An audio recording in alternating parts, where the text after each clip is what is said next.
book. Jojo's Bizarre Adventure. 4th Another Day. Prologue. The Man in the Tower. Grant them eternal rest, O Lord, and let perpetual light shine upon them.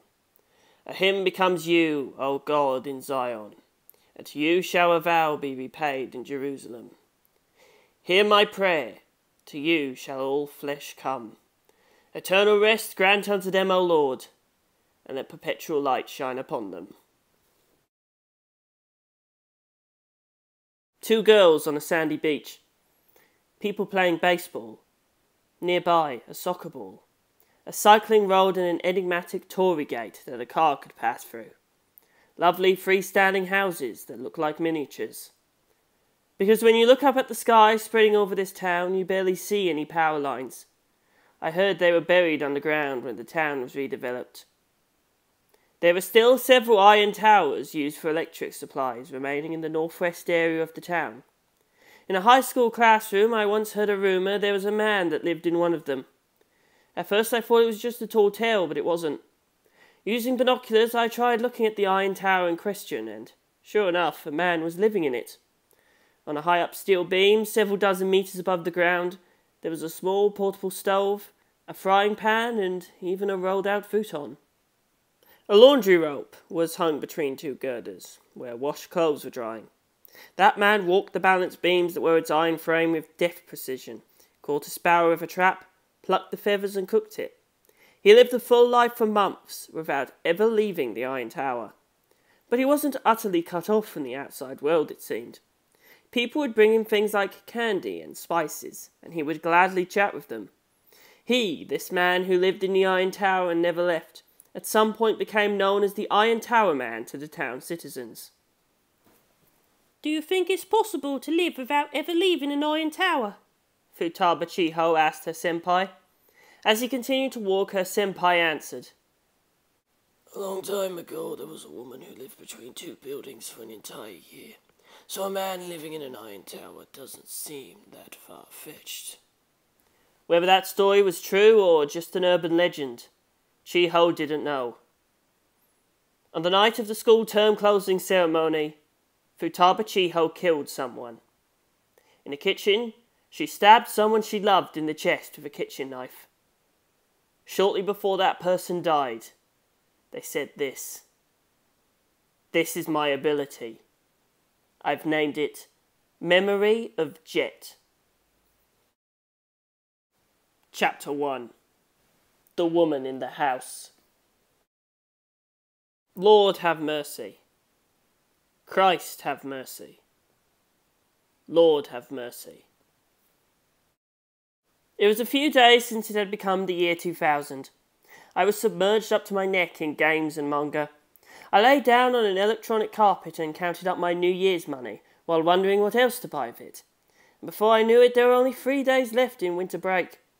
I also realised I'd completely forgotten to get my homework assignment done. Impatiently starting math problems I hadn't done was how I spent the morning of January 4th. But no matter how much I opened up the book and started the formulas, I couldn't understand them at all. No matter how much I rolled and spun my pencil, I really couldn't get them. It was at that point that I thought that I really needed to take a breather. I decided to go to the convenience store to buy a meal bun. Walking through the cold winter wind, I went to my closest convenience store, Sunmart. I stood around reading gaming magazines and checked the reviews for the newest games. I also picked up a manga magazine and looked over the author's comments written on the table of contents page. On the table of contents page of my favourite manga magazine, the serialised authors would always write 1 comment each. Each comment was only around 40 characters long, but they were fun, because you could get a glimpse of the author's true face. Though I'd imagine it's a pain for the authors to put together a comment to put in every week. As I read the magazine, keenly aware of the shop's employees staring at me, the comment of Kishibe Rohan entered the corner of my eye. Kishibe Rohan's a famous mangaka all throughout Japan. He debuted at age 16, and from then up until now at age 20, he's rushed to the forefront of the manga world.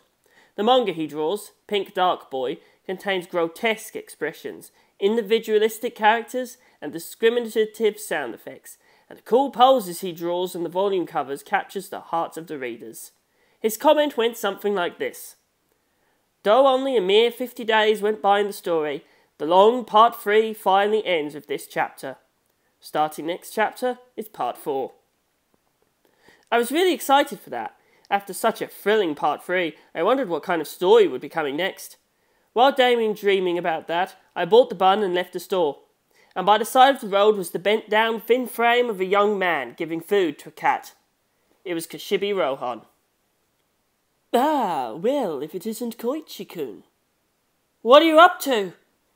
Just watch and you'll find out. Around the biscuit-shaped cat treats he was sprinkling around, 34 cats gathered.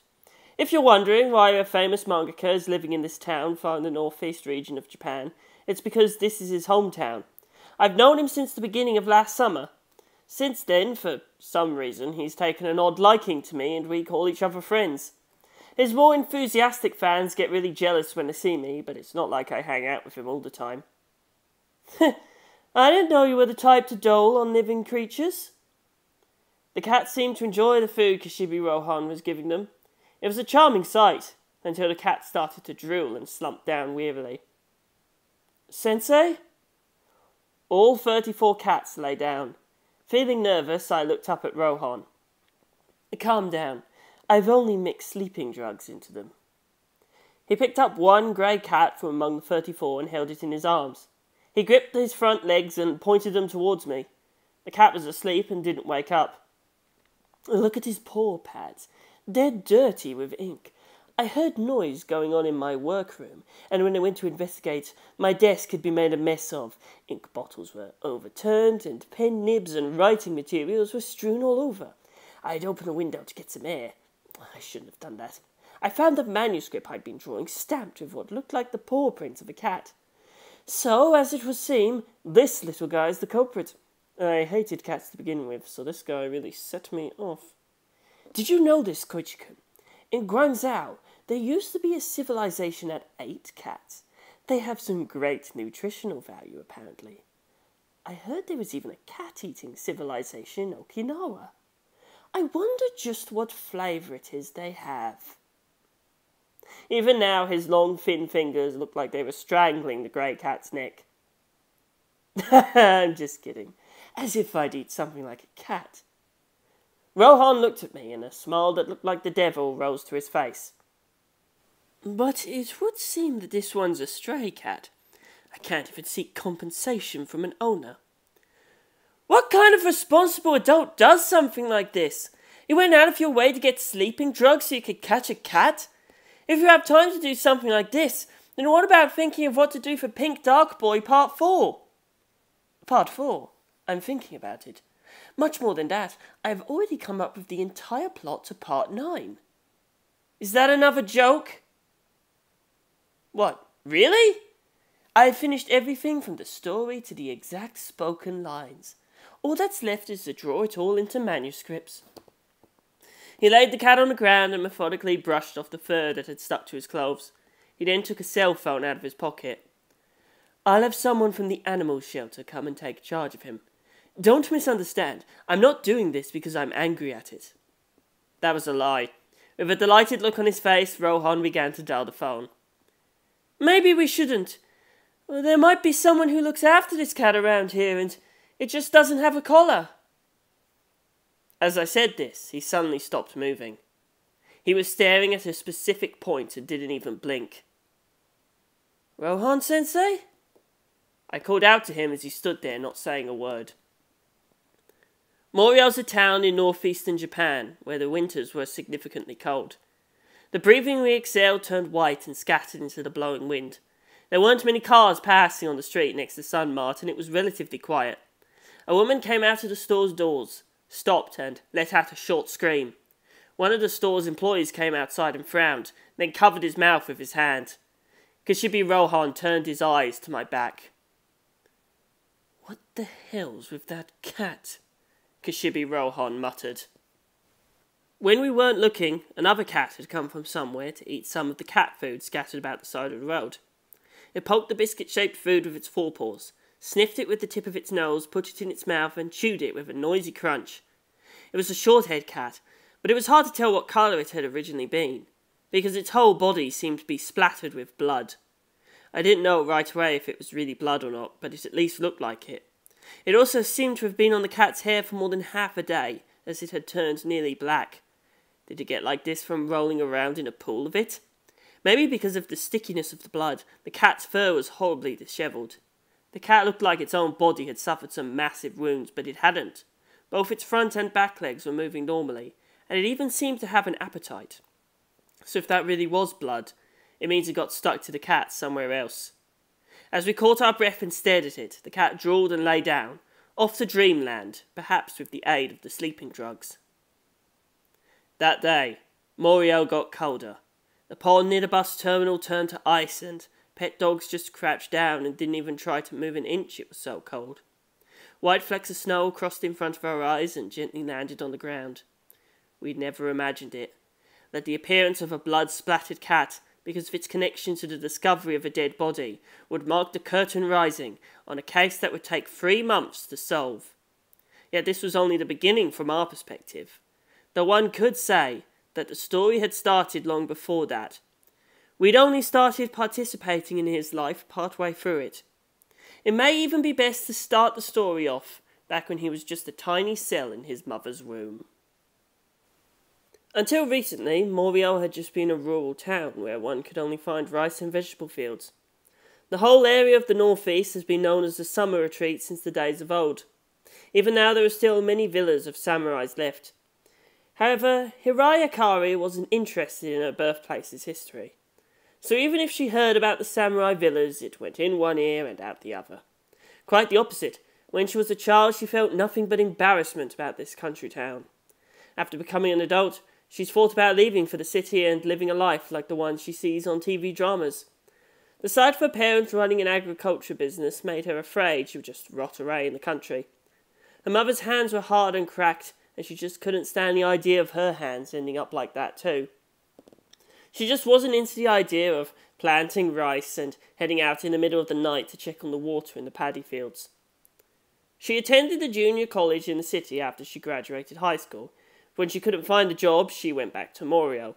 In the short time she was gone, she was surprised to find that the town had spruced up quite a bit. It was like Morioh had undergone a complete transformation. It was an age in which scenery all over Japan was getting better. S-City of M Prefecture, adjacent to Morioh, was undergoing lots of forays to new enterprises. People working there were seeking to take up residence nearby, so they surged into Morioh. The town's population shot up rapidly. In order to develop Morioh, M Prefecture's government officials decided to invest a large amount of money in it. Enticed by the potential revenue of the large shopping mall, Kameiyu Market, the streets were repaired.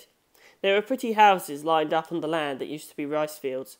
Power lines were buried in the ground, and the majority of the telephone poles that harmed the beautiful views disappeared. Akari decided to take a job in Morioh, but she wasn't going back to her country bumpkin family. She decided to take a one-room apartment in front of the train station. She took an interview at a home sales office and got a job as an office clerk. It was a company that dealt with the planning, production, and buying and selling of houses. There was a lack of energetic workers in this industry, which was needed for the explosively expanding town of Morioh. When Akari was arranging paperwork at her job, she fell in love with a young architect who worked there. Ugami Teruhiko was involved in the planning of apartments and hotels. He had good looks, but he didn't go out to the drinking parties other employees had much, and when he did, he'd sit in a corner and stay quiet. When you went to talk to him, you'd find a calm demeanour and a suave, level-headed personality. He was the type that, rather than spend time with a large group of people, would prefer to draw lines on his blueprints. He generally never spoke to anyone at the company, so no one but Akari knew of his incredible sense of humour. It was when they went on a trip to Europe together that she discovered this hidden aspect of his personality. The two of them stood on top of a line of hills together and gazed out at old neighbourhoods during a sunset. While they listened to the sound of the church bells echoing in the air, he said this to her. "Look at the faces of the children playing over there. With one glance you can tell that this town's stone paving and buildings are loved in a way that transcends the ages. That's the kind of town I want to make. I'm only one puny architect, but When I look at the growing number of buildings, I feel like this job has a direct impact on the development of this town. It makes me think about the children of Morioh that have yet to be born. There's a growing population in that town. There are quite a few new babies being born right now. I want to make a town that those children can hold their heads up high and be proud of. That was the end of July in 1981. One day the phone rang at Akari Station. "Could I please speak to Higashikata?" It was a woman's voice. "Yes, this is she." "You're Akari-san. Well, there's something I want to talk to you about regarding Ugami-san." In the brief period that followed, the woman told her a few things that were hard to believe. "Please search his room, because there should be illegal blueprints there. He's making a deal behind the company's back. He's been cutting down on the building materials and planning buildings as cheaply as possible, using the kinds of substitutes that would fall in an instant if there were an earthquake." "Who am I, you ask?" "His lover. I don't know which number I am, but I've known him since we were in our teens. My name is Orikasa Hanai. The kanjis are from weave, with the thread side radical, bamboo hat, with the top radical for bamboo, the simple kanji for flower, with the grass radical on top, and blessing. Orikasa Hanai. If you don't believe me, why don't you go confront him about it?" The call cut off right after that. She pretended to go to the bathroom to sneak away from work, then went to his house using a spare key he'd given her. She didn't find any documents to indicate wrongdoings or unfaithfulness, but she did find the travel bag hidden in the ceiling. In it she found a large number of rolls of 10,000 yen bills. She didn't know how much it was exactly, but there was over 50 million yen. The woman who'd called herself Orikasa Hanai may have been telling the truth. Akari took the bag with the large amount of money in it with her, and phoned the station where he was working. "I don't know what number she is, but a woman who said she's your lover contacted me today." "I think you'd have to be pretty stupid to believe a call like that." "Well, I don't believe it. But why is this Orikasa Hanai person making contact with me like this?" "Why don't we talk about this in person?" "Okay. I'll be waiting on the roof of the company building at 6 p.m. It was already nearly dark by the time of the meeting because of the clouds covering the sky, and the building became quiet as the other employees went home. There was a waist-high fence around the roof which she leaned on as she waited for him. It started to drizzle, so she took out a handkerchief to wipe the raindrops off her face. A sudden gust of wind blew the handkerchief right out of her hand, and it fell slowly into the gap between the company building and the adjacent multi-tenant building. At precisely 6 p.m, Ugami Teruhiko confronted her on the roof. She wanted to know the truth. She wanted to know if the words that had passed between them were all false or not. In the end, not much conversing occurred, because before much could be said, Ugami Teruhiko was strangling her. Drops of water falling on her face, Higashikata awoke from sleep. As she tried to rouse herself, she felt a pain like an iron stake had been driven into her back. She wondered how long she'd been unconscious. She had a strange feeling in her throat and couldn't breathe clearly. Every time she took a breath, she choked up and wheezed. She collapsed in wet mud. Her clothes and hair were splattered with mud as well, and there were cardboard boxes and empty cans strewn around her in the darkness. After staring for a bit, she finally figured out where she was. On both sides of her, 2 walls rose up further than she could see, and she was lying there sandwiched in between them. It was so narrow she couldn't stretch both her arms out. Next to her was something she recognised. It was the handkerchief that had been carried away earlier by the wind. It seemed that of the 2 buildings she was between, one was of the home sales business building she and Ugawa worked at. Looking up, she saw the fence she'd been leaning on just a little while ago above her head. And on the other side was the adjacent multi-tenant building. Both walls extended parallel up high into the sky, and in a small gap at the very top she could see rain clouds. It was a narrow space that looked like it had been drawn with a ruler. Because of the rain dripping down from the roof, the walls were wet. She wondered if she'd been pushed off the roof. And if she had, why was she still alive? She thought about it, though her mind was still hazy. Perhaps the wet and soft mud had absorbed the impact of the fall, or maybe the cardboard boxes and cans had cushioned her body. She didn't see him. Maybe he'd left, thinking she was dead. Though her body was coursing with pain, she managed to stand up. She combed her hair with her fingers, removing a large amount of mud from it. It made a wet sound as it hit the ground. She groped along the walls to find her way in the darkness. Moving along the wall, she soon arrived at something that prevented her from moving any further. Attached to the outside of the walls were pipes that tangled into each other like a dense forest, blocking Akari's path. She stretched her arm through a space in the pipes and tried to call for help to the people walking on the street. Beyond the pipes there were things that looked like parts of air conditioners, set up all around, so she couldn't see down the path between the buildings.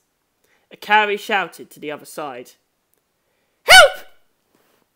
The narrow space between the buildings glowed white.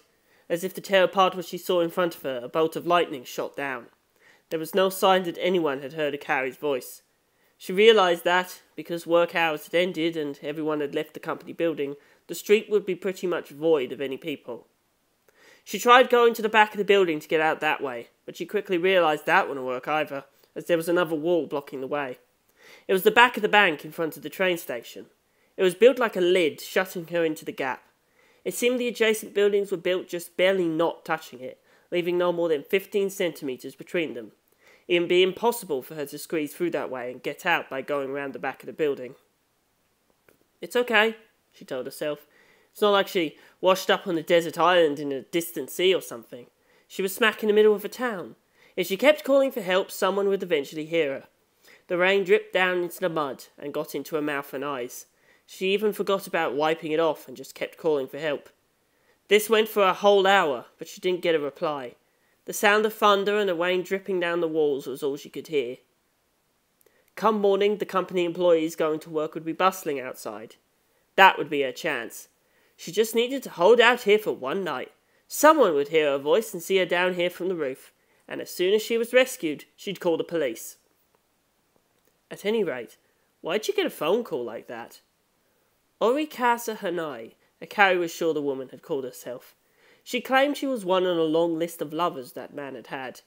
If Akari hadn't picked up the phone, nothing like this would ever have happened. Really, she wasn't sure whether it was better to have found out all this and meet with this misfortune, or to have remained blissfully ignorant. Akari curled up and went to sleep. The pain in her back had abated, but now her whole body was getting cold. When she closed her eyes, the thought of her parents came into her head. It was the same as back then, she thought. When she was going to junior college, it was her first time in the city, and she was also living alone for the first time. On her first night, she lay down in a room with almost no furniture. It felt like she'd come to the end of the world, and she couldn't really get to sleep. Even though so many people were living out in the town, no one even knew she existed. Before she knew it, she was thinking about her parents and trying to endure the anxiety she felt. The only people who knew she was living in that room were her mother and father, living far away in the countryside. She was confident her mother and father were thinking about her. "You should be thankful for your good fortune to fall from that height and actually survive." As she heard that voice coming from above, Akari opened her eyes. The light from a flashlight came down from the roof. The gap between the buildings was illuminated, and the falling raindrops stood out in the light. "I'd intended to kill you, but it seems I was a little too easy-going in the way I strangled you. Damn Orikasa, I can't believe she did something as stupid as call you. Maybe she was jealous. Now our relationship was going well, so she wanted to do something to upset things." It was a man whose voice she thought may stay with her for the rest of her life. I was a little surprised when I saw it. I thought it was blood, but it's really something different, isn't it? It's not unthinkable it could be red paint or strawberry jam or something like that. And even if it were blood, I'm sure it's something like fish blood that it got on it from some fish store. You think this is jam or paint? Of course not. This is real blood. Look at the way it's dried and how viscous it is. This thing got some real blood on its body someplace, like perhaps from nestling up to the body of someone who had collapsed and was covered in blood. Why was this cat covered in blood? In front of the Sun Mart, Kishibe Rohan and I exchanged opinions. You don't see a person collapsed and covered in blood too much.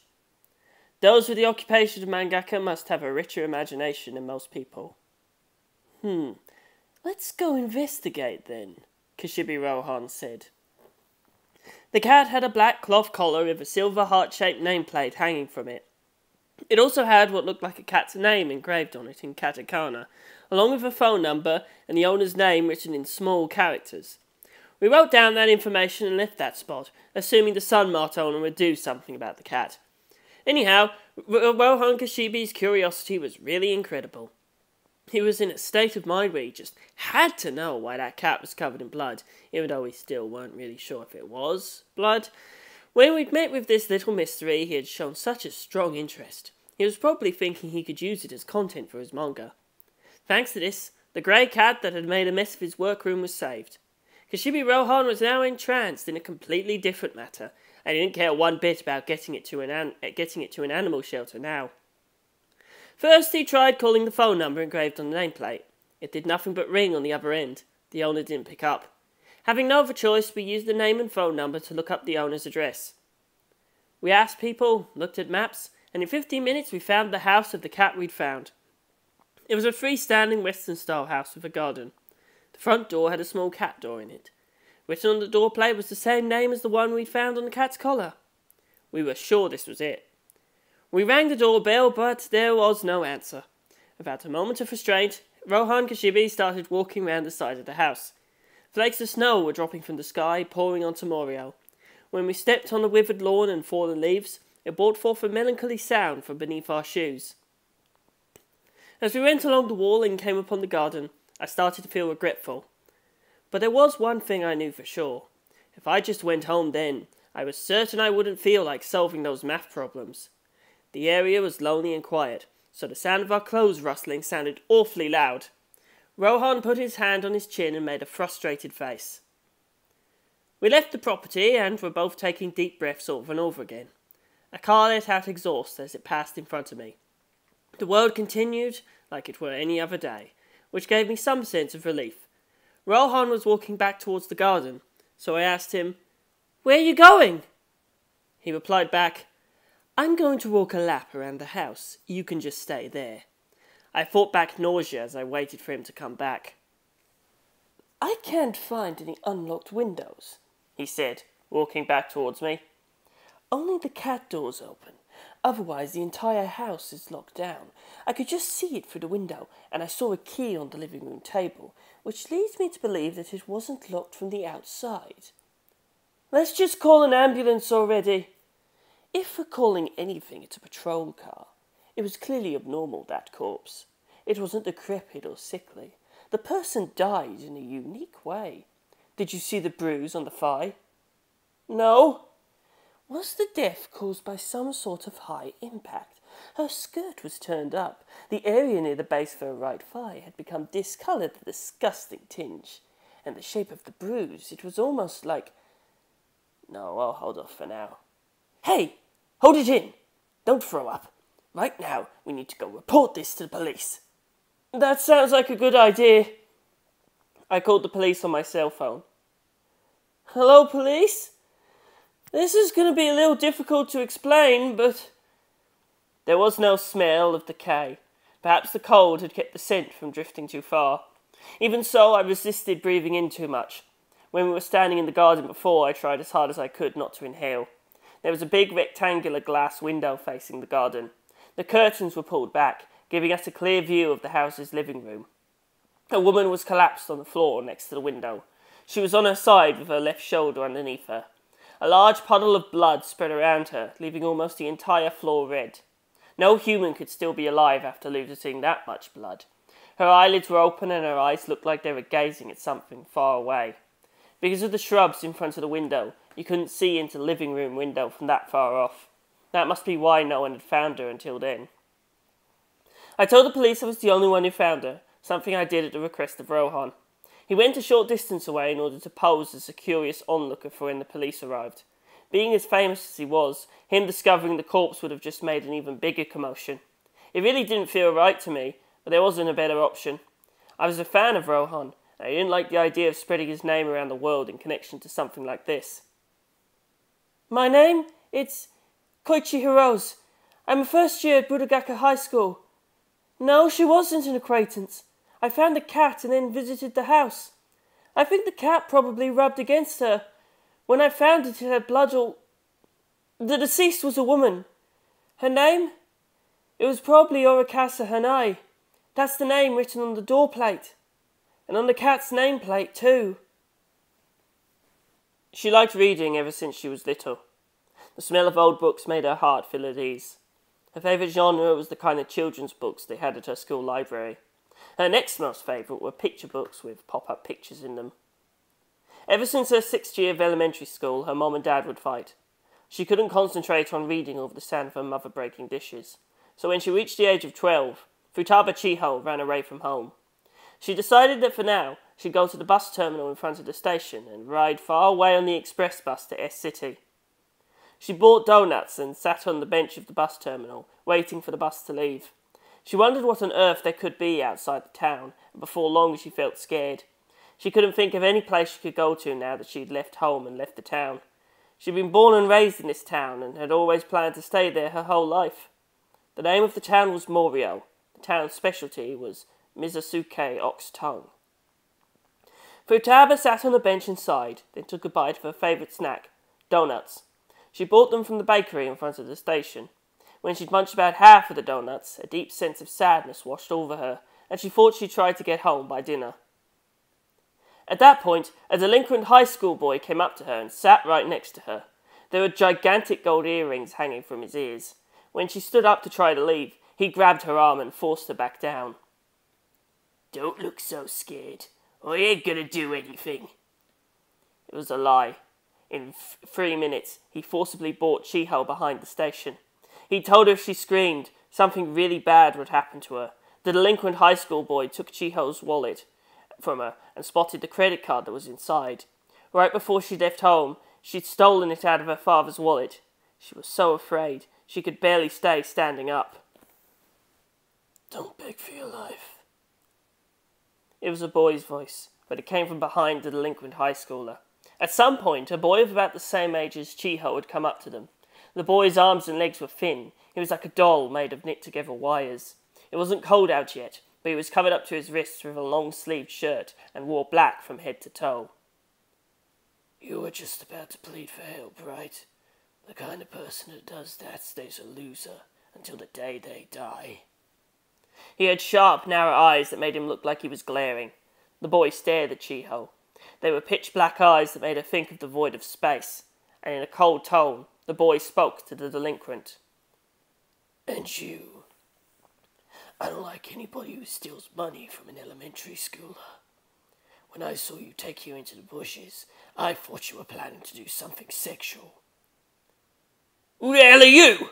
The delinquent threatened, but the boy didn't flinch. Let go. Take your dirty hands off her. I'll bet you don't even wash them after you pee, do you? The boy took a small knife out of his pocket. The knife was covered in scratches that looked like the result of many years of use. After that, she remembered the boy and the delinquent exchanging some words back and forth. But even when she was later questioned by a policeman about what had happened, Chiho wasn't able to explain in detail. The next thing she knew, she was sitting alone on the bench. Most likely, the boy had used a knife to do it. There was an ear on the ground near Chiho, and there was a gold earring in the earlobe. The delinquent high schooler had collapsed behind the station. It was nothing life-threatening, but when he was found, he was really shaken up. In the end, she didn't know who that demon boy-like child was. When asked by the policeman about the boy's appearance, she said she couldn't see his face well because of the bright light behind him. But that was so the policeman's investigation wouldn't extend to the boy. In actuality, she could remember his face quite clearly. She held that memory dearly in her mind, so she would never forget it. When she became a middle school student, she'd go to a family restaurant on the way back from school a lot with the female close friends of hers. They always went to the place next to Kameiyu Market. Because there were never a lot of customers there when they went, it wasn't likely they'd be seen by any teachers, and that meant they could relax while still wearing their uniforms. They'd order from the drink bar and everyone would pass around shoujo manga until it got dark outside. During test time, the tables would be covered in notes and textbooks and they'd study. Everyone had translucent red desk pads. One day, in her second year of middle school, Chiho stopped by the usual family restaurant on her way home. That day, it was only her and a close friend with braided hair she'd been friends with since elementary school. Thinking that everyone else would come later, they got a table for 6, but no matter how long they waited, no one else came. "We haven't all gone home together in a while, huh?" Chiho asked her friend, interrupting her book. What Chiho had been reading was a book she'd borrowed from the town library, Gulliver's Travels. Her braided friend responded without lifting her head out of a movie magazine. "They're probably out with boys." "Yeah, that's what I thought. No wonder." The number of couples around them had been increasing. Since not too long before, good friends of hers had become a little flighty and had been borrowing and trying out makeup. She had still yet to be introduced into the world of makeup. Her only experience with it was when she was very little and played with her mother's lipstick and got yelled at. "Our drink bar club might be over with too," she said, looking at the empty seats, and sighed. Her friend took scissors out of her bag and cut out a Hollywood star that was printed in the magazine. "We could just keep going with just the 2 of us for a while, I guess." "Who knows what'll happen year after next, though," she said, as she pasted the paper-thin Hollywood star into her notebook. "Year after next?" Was the world going to end or something? The year after next was 1999 after all, so it kind of seemed like something one might imagine. "You know, we're going to high school, Chiho. You're going to go to Budagaka High School, right?" "I'm not, though." "Huh? Are you not going to high school?" "Sorry, but I'm not going to a school like that full of delinquents. I'm aiming for a school one rank higher." It was her first time hearing this. When Chiho pressed her for details, she explained her goal school was an all-girls high school in S City. It turned out that she was preparing for further along in her future. In order to study English in earnest after she graduated high school, she was planning to live overseas for a while. Her goal was to be an interpreter for Hollywood stars. "Chiho, there a job or anything you'd want to do in the future?" She'd never thought about it. By the time they left the family restaurant, it was already night time. The lights from the nearby Kamayu Market faintly lit the night sky. Kamayu Market was a giant shopping centre, just like the kind that appeared in American movies. In order to light up the huge parking lot, it had lights like the kind they'd use for night baseball games. "Do you want to stop by Kamayu?" she asked. "Okay," her friend replied. They crossed the sprawling parking lot and entered the store, but there wasn't anything there she wanted to buy. It was just hard for her to say goodbye to her friend. They just chatted as they walked down random aisles, and when they passed in front of the cosmetics department, a bright idea came to Chiho. "Why don't we buy this?" Chiho picked up the cheapest foundation there. She felt embarrassed when she paid at the register. It was the first time in her life she'd bought something like that herself. It seemed like it was the same for her friend. She looked a little uncomfortable. They sat down on a bench outside the store. As the cool autumn breeze blew, they alternated applying it to their faces. The light of the vending machine attracted a few bugs. Looking in the mirror, they did feel at least a little bit more gorgeous. She said goodbye to her friend and went home, and the inside of her house was awfully quiet. In the dining kitchen, silent with the TV off, her mother and father were sitting facing each other. Apparently they'd been talking about it for a long time, but it was the first day she'd heard that it was official. Though the atmosphere had felt that way for a long time, so the news of the divorce wasn't a big shock. She was lying stretched out on her bed when a knock came on the door. She answered, the door opened slightly, and her mother's face peeked through. Chiho was lying down, so her mother came in and sat on the bed. Her mother stroked Chiho's cheek with the tip of her fingers, and then stared at what was stuck to them. For some reason, a feeling of guilt spread through her heart. "Well, I tried putting it on myself for the first time before, with a friend, on a bench outside." "You should take it off with cleansing cream. It'll irritate your skin." She went with her mother to the bathroom. Her mom lent her some moisturiser for taking makeup off. The whole time Chiho was washing her face, her mother watched her from behind. She couldn't sleep, even late into the night. A book she was trying to read was open, but with all the ideas swirling in her head, she couldn't get into reading it. She figured she needed to get her heart and mind organised, and decided to open the notebook on her desk and write a diary.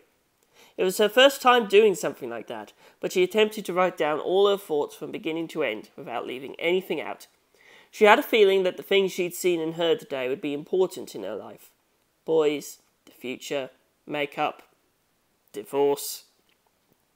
As she made her pen run across the page, it began to get brighter outside her window before she even knew it. Checking the clock, she was surprised to find several hours had passed. It felt like time had been erased by someone. She looked down at what she'd written and saw she'd filled up the entire notebook and would need to start on a second one. She even amazed herself at how much she'd been able to write. Being good at Japanese composition in the first place, she really liked writing down her thoughts. But after rereading her sentences one more time, it was closer to the style of a novel than a diary. Up until now, although this wasn't her first time thinking about this sort of thing, she was never serious about writing. She hadn't consciously blocked that image out of her mind. When she imagined herself becoming an author in the future, she held onto it tight so it wouldn't get away. And she began to think of that as what she wanted to become. If she wrote a novel, and that was seen by the eyes of the public, nothing could be more wonderful. The idea of a book she wrote sitting on the shelves of a bookstore was so far from reality, she couldn't even fathom it. But if she arrived at a future where that did happen, then even if her family was split up, they could look at her book on the shelf of a bookstore, and it might remind them of the long past where they spent time together. As the end of her third year of middle school drew near, so came time for high school entrance exams, which all went by without incident. The braided-haired girl took the test for the S-City all-girls school and passed. While Chiho felt lonely knowing she wouldn't be around, the school she was progressing to, Budagaka, had a lot of people she was friendly with that were also going. It was in the Morioh Municipal Library that she spotted that boy. There was a library just past the shopping district. It was built on huge grounds, had a road from the gate to the building that was paved with brick, and there was a garden with a pond and a fountain, as well as an oddly shaped monument. It was a 3-story old Western-style building that had been remodelled in the Meiji era. It strongly resembled a certain red brick government office building in Sapporo, but this building was covered with intertwining thorn vines without a single gap in between them. So it had come to be called the Thorn Building by the local residents. There were barely any people at the reading space in the literature corner on that day. She was reading the never-ending story and was surprised how never-ending the contents really were. She decided to stop for a while after getting to the end of a chapter, then she put her head up and stretched. Without her noticing, a high school boy had sat down and started reading in one of the empty seats. She didn't hear any footsteps from him coming into the reading room, or the sound of him pulling out a chair or sitting down. Maybe because she was so focused on reading? But she got an odd feeling like he had suddenly appeared out of thin air. He was wearing a Budagaka high school uniform. Looking at his face in profile as he stared down at the book, she gasped. He looked just like the boy who'd saved her near the bus station 4 years ago. A breeze came in from the open window, flipping pages of her book. If she went to the Thorn Building, there was a good chance she'd see him there, but she didn't have the courage to speak up. She spent her spring vacation after middle school graduation going to the library to check if he was sitting in the reading area. The boy was always wearing the same black uniform from head to toe, matching the size of his body exactly. The first time she talked to him was her first year of high school. After the entrance ceremony, she stopped by the Thorn Building, and the boy was already there reading with his chin resting on his hand. She sat down in a random seat and observed him. He was in the middle of reading and wasn't showing the slightest bit of emotion on his face. He flipped the pages at a fixed speed like a machine. When she checked it using the clock on the wall, she found he was turning the pages 1 second apart each, with absolutely no discrepancy. He looked more like he was burning the pages into his memory than actually reading. When she stopped observing the boy and picked and opened the children's book she'd been reading, it happened. Chiho noticed a piece of paper on the floor near her feet. She picked it up and there was small writing printed on both sides of the yellowed paper. It seemed like the page of a book. I think this fell out from somewhere. She brought the page she picked up to the counter. There were 2 woman librarians there that attended to her. What book do you think it's from? I don't know. The only information contained on the page she'd picked up was the text on the page and the number of the book it belonged to. Nothing about the title.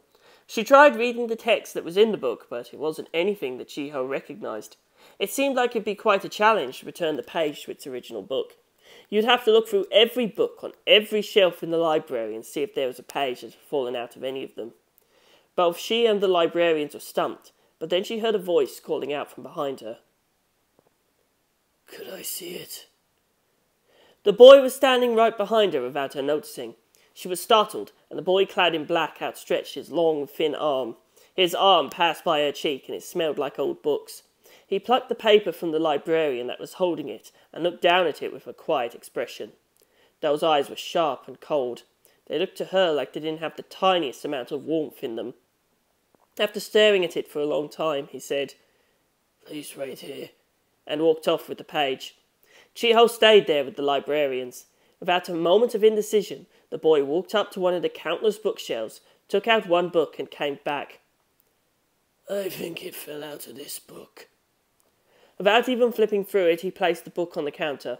It was a book by an orphan called Uno Juza. The two librarians looked at each other and checked inside. And sure enough, it was the book the page had fallen out from.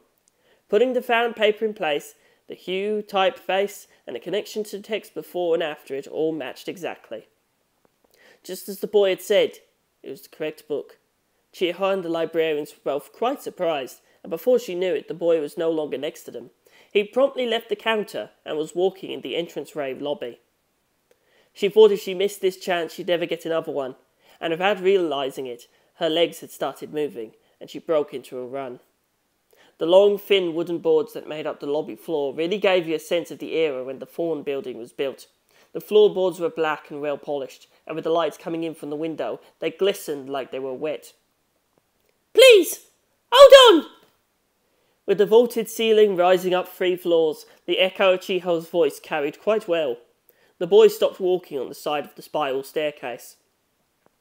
"How'd you know which book it was just then?" The boy was much taller than Chiho. His behaviour indicated he was debating whether or not to answer. Seeing his face up close, it strengthened her feeling that he was the boy from the incident. "Because I remembered how the letters were arranged." The boy's voice was empty of emotion, like something inorganic. "You mean, you read it?" "I don't know what the contents of that book was as a novel. I just memorized the printing on the pages. I remember the appearance of the written words. It's not the same as reading it and understanding it." "You memorized the pages?" "I've memorized almost all the books in this library." It didn't seem like he was fooling around and trying to make her laugh, nor did the boy smile. "You sure have a good memory." "Not as good as it used to be. Nowadays my limit is 1 book a day." "For me, sometimes I don't even realise I've read a book before I end up reading it a second time." The boy made a "so what" sort of face and said nothing. Chiho gave up on small talk. I have a question. Haven't we met before? Like 4 years ago on October 21st. That was the day when she ran away from home and got picked on by a delinquent and was saved by a boy. For a few seconds he stared at Chiho, saying nothing. "I don't remember," he said, shaking his head. "You have such a good memory, but you don't remember that?" "Well, I only said I don't remember because it'd be annoying to go into detail. Let me revise that. That day I know for a fact I didn't meet you. 4 years ago was 1995. That year, October 21st was a Saturday, and I was at school all morning. And in the afternoon I went home to my house. And after I got home I slept for a long time. At night I thought I'd do some stargazing, so I took a break. You probably don't remember, but that day in 1995, the Orion meteor shower was visible in the night sky." "But you took out a knife and saved me, didn't you?" "Knife? I think you've got me mixed up with someone else. I had nothing in my head but the meteor shower that night. Light was crossing the night sky, faster than a bird, faster than a horse. It was a sight that looked like it was the end of the world. You think of a night like that to see, I was spending my time saving you from something." The boy's name was Hasumi Takuma. He was 17 years old. He was 1 year older than she, so she called him Hasumi Senpai. At first they only said hi to each other in the library, but eventually they even said hi to each other in the school hallways. Sometimes she was worried that he thought she was annoying, but at some point he stopped keeping a distance from her, and they became proper acquaintances. Because of the cold, sharp eyes he had, no matter how delicious the donuts she bought were or how ridiculous the funny stories she told, he never broke his cold expression. Maybe he just had trouble conveying emotion. Whether it was hot or cold out, it never seemed to affect him. In the summertime, he didn't wear a bathing suit. He would just wear his usual long-sleeved school uniform, buttoned up to his neck with his hands through the sleeves. Even in the time of season when the cicadas were buzzing, when they went to a family restaurant and Jiho was exhausted from the heat, he sat in a seat across from her without a bead of sweat, looking out the window. "What are you looking at?" "I'm observing the license plates of the cars coming and going on the street," he replied, not turning around. "What for?" "If I'm going to remember it anyhow, it might as well be something that serves a purpose. Like at what hour and what minute which cars owned by which people were on the road." Once in a while, Hasumi-senpai spoke and behaved oddly like this. She wasn't sure how much of it was serious. "Anyhow, are you hot? Why don't you take off your uniform?" "I can't do that. My uniform is already fused with my body." Hasumi-senpai was always in that black school uniform, so you could call that jacket a symbol he'd composed for himself. The colour of his hair was somewhat light, but his eyes and shoes were pitch black, so it felt like the area he occupied was outer space. The accessories he had on one ear and the gold buttons down the centre of his jacket looked like shining stars among the darkness, and he always had a fountain pen stuck in his chest pocket. He said it was a present he'd gotten from an old friend, but there was no way his clothes had fused with his body. He had a body, and that uniform just covered the surface of it. By summer, it wouldn't be exaggerating to say that they were good friends that hung out together. But still, there were tons of things about him she didn't know. Whether or not he was really the boy who had protected her from a delinquent in elementary school remained a mystery to her. She tried talking about it over the phone with her friend with braided hair that had started going to an all-girls school in S-City. "He says it wasn't him, but I think he might just be lying or something." Apparently, when she started going to high school, her friend with braided hair didn't have the hair anymore, and what she said in response sounded like an admonition. "Don't you think maybe you just want to believe that, Jiho?" That could be true, she thought. With her general forgetfulness, how long could she accurately remember the face of the boy from back then? Thinking it over again, she felt like it was hard to tie that boy brandishing a knife with her senpai who was always staring at books. But somewhere deep down, she still hoped they were the same person. Maybe she wanted to feel like she was part of a story, or she was hoping for some proof that he and she had some kind of special relationship. Like if there was a story as a backdrop, it'd be easier for her to have confidence in those feelings. From the other end of the phone line came a kind voice from her friend. "But this is good, isn't it? I'll take care of the drink bar club alone, and if you get dumped, you can come back." She was concerned about her friendly relationship with Hasumi-senpai at school, but there weren't any female students she was particularly close friends with there. He seemed to always be absent from phys ed. He said it was because of illness, but she imagined it was just because he didn't want to take off his jacket. There were several places outside of school that Hasumi-senpai visited frequently. Bookstores, used bookstores, stationery shops, libraries, and a certain house in the eastern Morioh rural area. That house was a compact, run-down house in an area left out of the redevelopment project. That area was the same as it had been since long ago, private houses and rice fields as far as the eye could see. He didn't go to that run-down house with any particular goal. When he got near it, he strayed a little off the path and would just go sniff the air. There were weeds growing from the gaps between the roof tiles, nothing particularly eye-catching. It had long since fallen into disrepair, but there were still the remains of a home garden there. It looked like there were once onions and Napa cabbage growing there. There was a hoe or sickle leaning up against the entranceway, with a handle that was white with dried mud. The smell of rich soil was all around, and surprisingly it didn't smell bad at all. When he first gave her a tour, she thought Senpai had used to live in the house a long time ago, but it turned out that wasn't the case. "I've never lived here. Ever. "Then whose house is it?"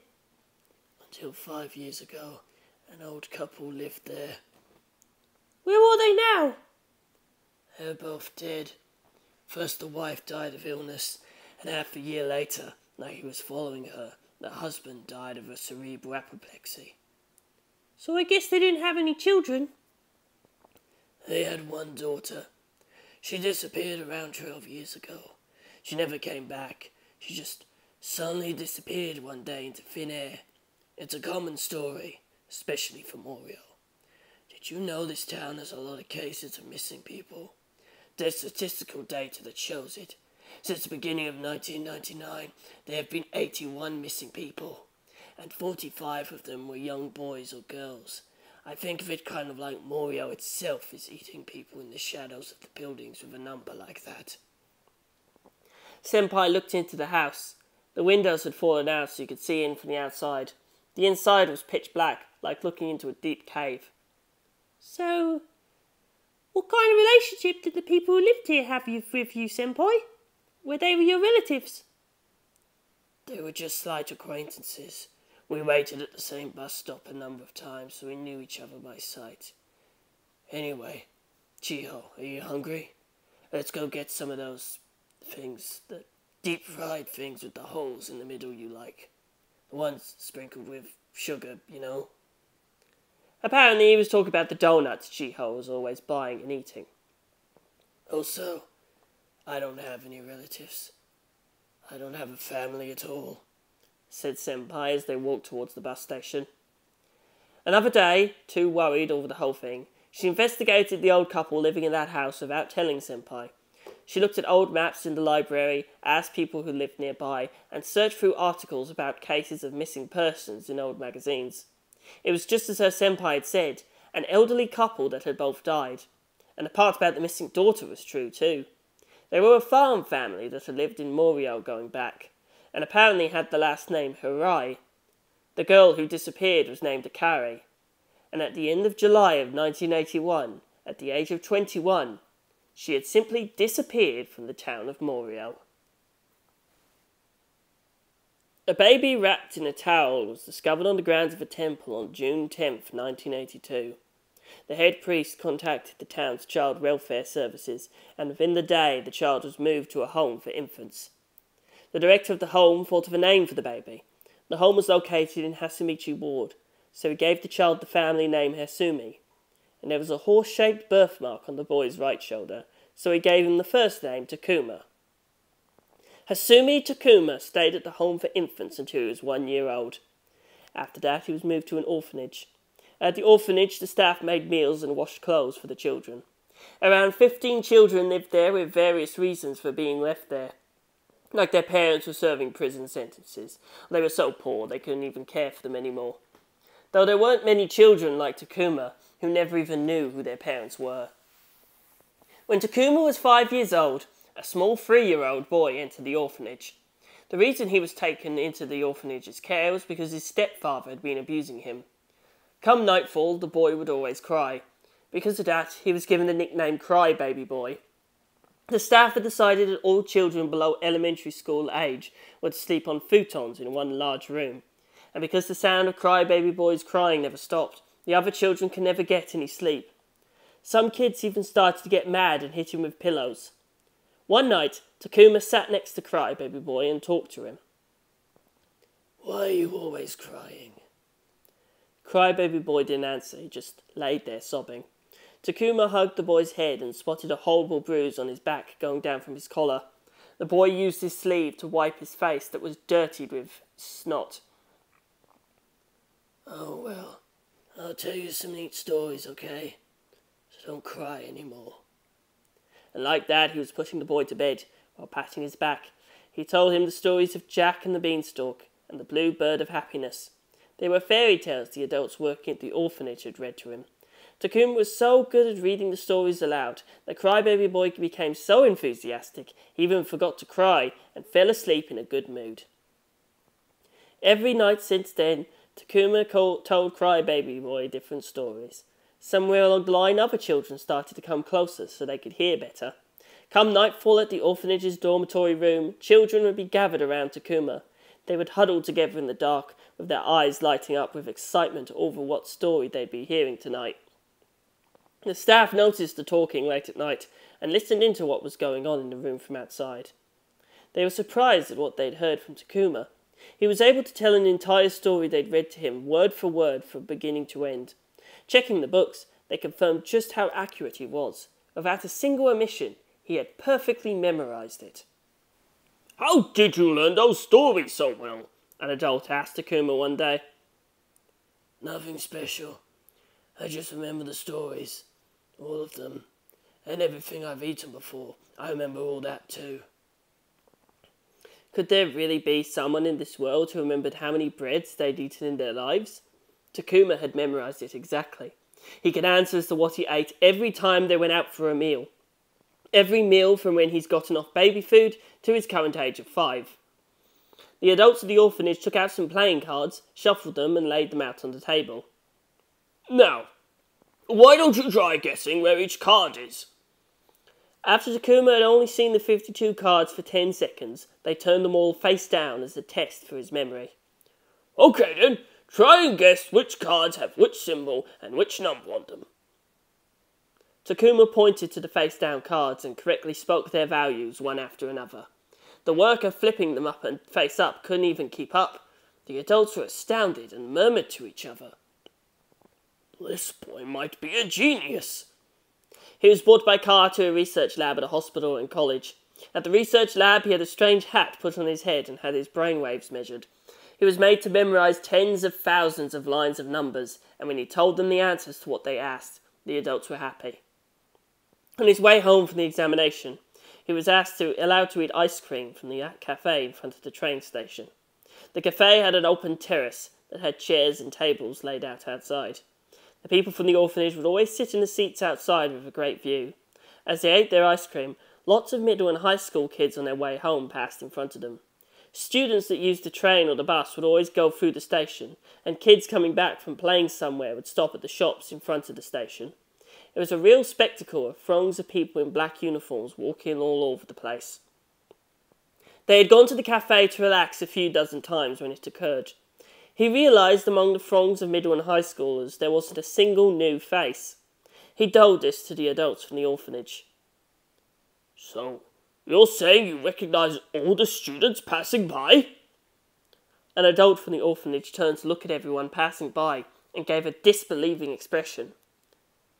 You must have seen every one of their faces by now. You've got every last one of them stored in your memory. The appearance of every student in this town who wears a uniform. Afterwards, when collecting data, they checked up on how many people were enrolled in the school compared to the number of people we mentioned. The numbers matched exactly. Just as the people from the orphanage had said, Takuma had memorized the faces of every one of the students. Takuma was able to memorize literally everything. If he saw something just once, like a photo or video, he could project it onto the screen that was the back of his eyelids as much as he wanted. It wasn't filtered by his emotions and never degraded, retaining every corner of his field of vision. He even remembered the expression on the faces of people he saw walking by. What he heard with his ears, even if it was some idle gossip he knew nothing about or had no interest in, he recorded it like a tape. He even remembered light seasonings on every piece of food he ever ate.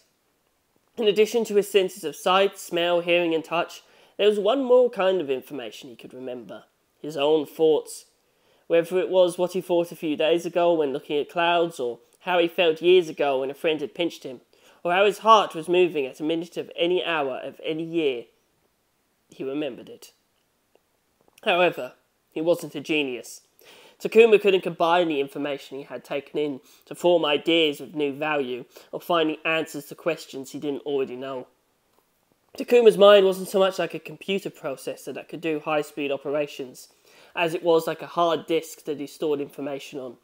It continuously absorbed and stored, like an enormous warehouse the size of the cosmos that he carried inside his head. Upon learning this, the college professors and doctors that were hoping for him to be a genius seemed somewhat disappointed. He would remember those sorts of expressions of those around him, down to the smallest details, forever. In his first year of elementary school, there was an incident.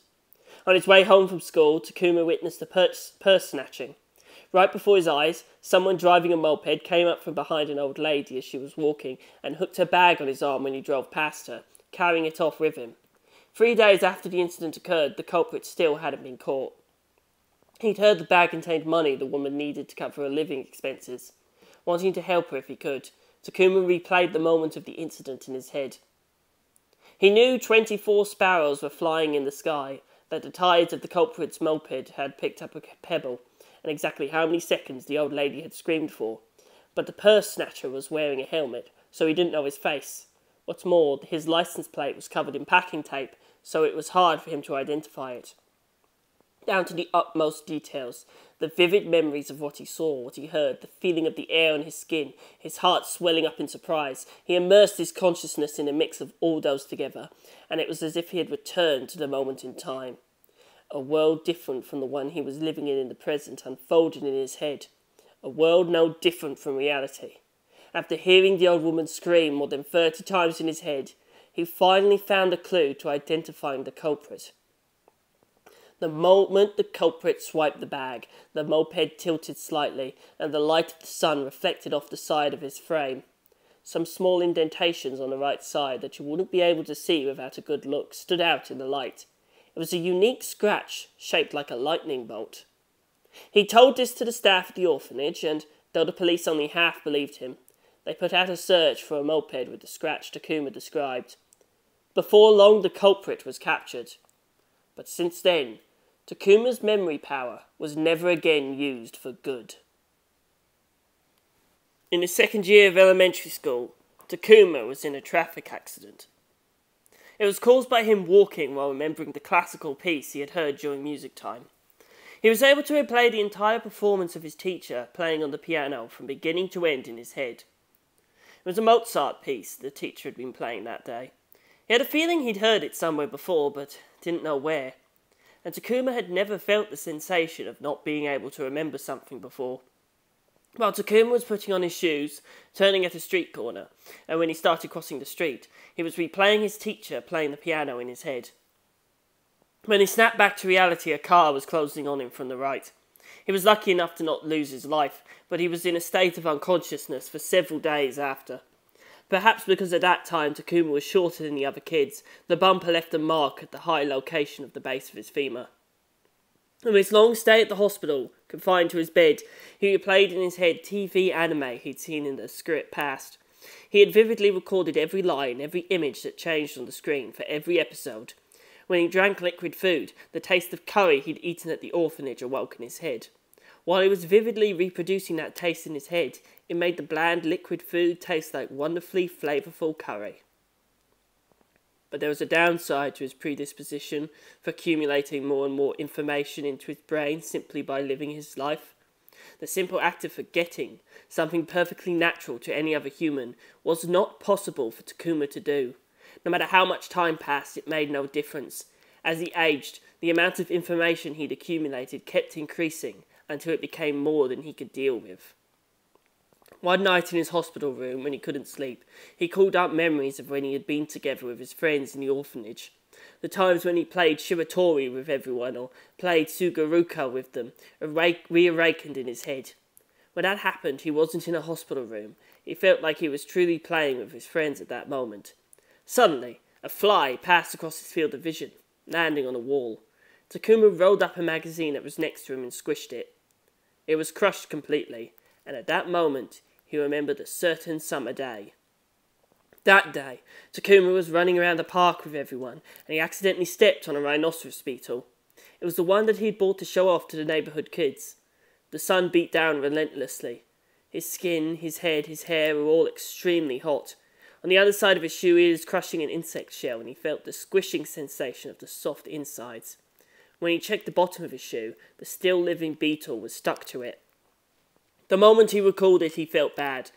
The sensation he'd felt at that time vividly replayed in his head. The heat, the smell of the soil, the sweat. But it didn't happen by his own volition.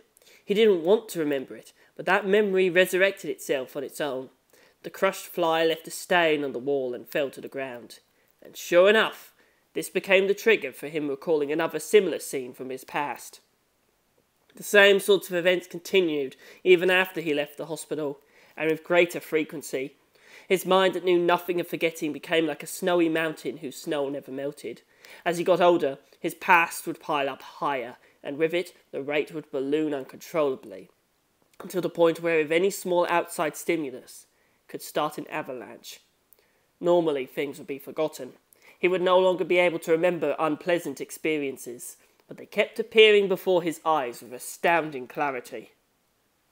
Images of dead dogs and cats with their guts spilled out on the side of the road, and the smells they gave off hanging in the air would resurrect themselves while he was eating.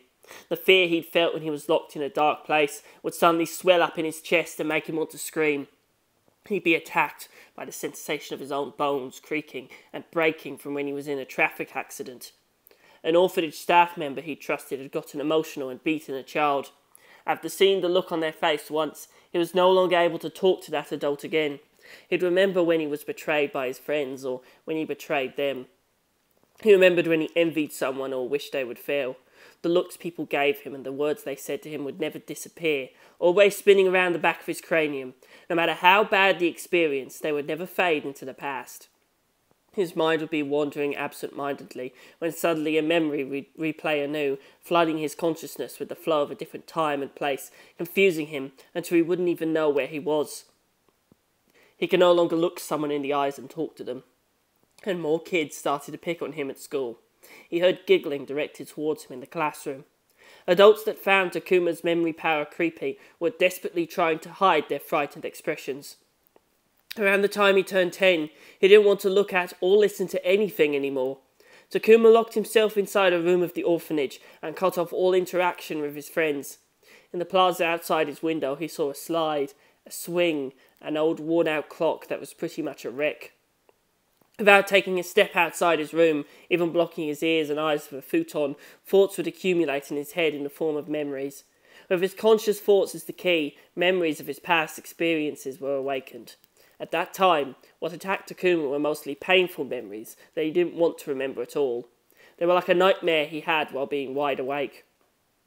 When he felt disturbed or upset, the resurrected memories would make him lose his grip on his internal temporal axis, randomly sending him into a realm with no laws of cause or effect. Fragments of memories that left an impression on him were extracted and appeared in his mind whenever they wanted. The rhinoceros beetle's innards, the adult beating a child, heavy breathing, the sound of his bones breaking. It was a jumble of several years of memories mixed up in his head. The adults seemed unable to decide how they should interact with Takuma. They bought Takuma meals and occasionally came in to clean. One day an adult noticed red marks on Takuma's arms and put some medicine on them. There were several red lines on the inner sides of his arms, going from his elbows up to near his wrists. It seemed that in order to endure the collapse of memories, he was unconsciously scratching them with his nails. One Sunday afternoon, Takuma took a pair of scissors and pierced the blood vessels in his arms. He was trying to kill himself. A large amount of blood flooded out and spread out around him. He felt tranquil, like the pain was finally going to go away. But when he awoke from his comatose state, he was in a hospital. Even in the hospital, he tried to kill himself. He jumped out the third-story window. He didn't faint, but he fell into some shrubs and injured his face and neck. The branches punctured the blood vessels in his neck, and a large amount of blood burst out of him like a fountain. He also broke some ribs, changing the shape of the outline of his body. Looking back on it later, he concluded a hospital wasn't a good place to try to commit suicide.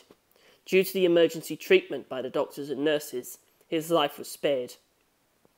After that, he was no longer allowed to leave his room, and the staff made sure not to leave any sharp objects inside it that could be used to commit suicide. Takuma had fits and left the doctors and nurses with bruises. As long as he remained alive, the amount of information in his head from his life experiences would only increase, and someday, undoubtedly, would make it explode. He pulled out his hair and bit his lips. He was at his limit of what he could endure. It was as if he could hear the creaking of his skull being pushed out from the inside by the force of his expanding brain. He was bombarded by a tangled, confused flood of memories in his head both day and night. Eventually, the doctors and nurses started to have looks on their faces, like they had abandoned him. I feel so bad for the boy. Please help him. He doesn't even know his parents' faces. One day he heard the voice of an orphanage worker coming from the hallway. It sounded like they were having a conversation with a doctor or a nurse. Takuma drank his medicine and let his thoughts wander absent-mindedly. Now that he thought of it, he did have his own father and mother, didn't he? Up until that point, he just thought he'd spontaneously manifested from thin air and fallen to the ground. But after considering it, just like everyone else, He was someone's child. A tear dripped down Takuma's face, and at that moment he suddenly noticed something. Out of nowhere, a book had appeared next to his pillow. It was a hard-covered tankobon-sized book. The cover was dark brown and made of leather, and for some reason it was covered in scratches, large and small, that looked like they'd been cut by a knife. It was painful to look at. He didn't know who had put it next to his pillow. He was sure it wasn't there a minute ago and that no one had come into the hospital room. When he tried to pick it up, he felt the cover with his fingertips. He realized that the book was warm, like human skin. When he felt the book in the palm of his hand, he could feel a sensation of slow breathing, of a chest moving up and down from the leather cover. It had a soft, soothing feel to it, like it was sticking to his palm. He imagined this might be what it would feel like if you made a book cover using human skin. There was no title printed on it, nor did he see any author name. And bizarrely, he felt like he'd always known about the existence of this book. But searching through his memories from the past few years, he didn't find a dark brown cover like this had ever entered his field of vision. When he was about to open the book, a nurse came into the hospital room and started replacing the bandages on his arm. The nurse was surprised by how calm Takuma was. After applying the new bandages, the nurse left the room and Takuma tried to read the book again. But even looking under the bed and between the sheets, he couldn't find the book he'd just had anywhere. The appearance of the book coincided with Takuma's recovery. He didn't know why, but ever since then unpleasant memories stopped reappearing in his mind on their own. Takuma was released from the hospital and returned to his previous life at the orphanage. The second time he saw the leather-bound book was on the night he returned to the orphanage. Even though he had been released from the hospital, he was given a single bedroom to avoid further problems.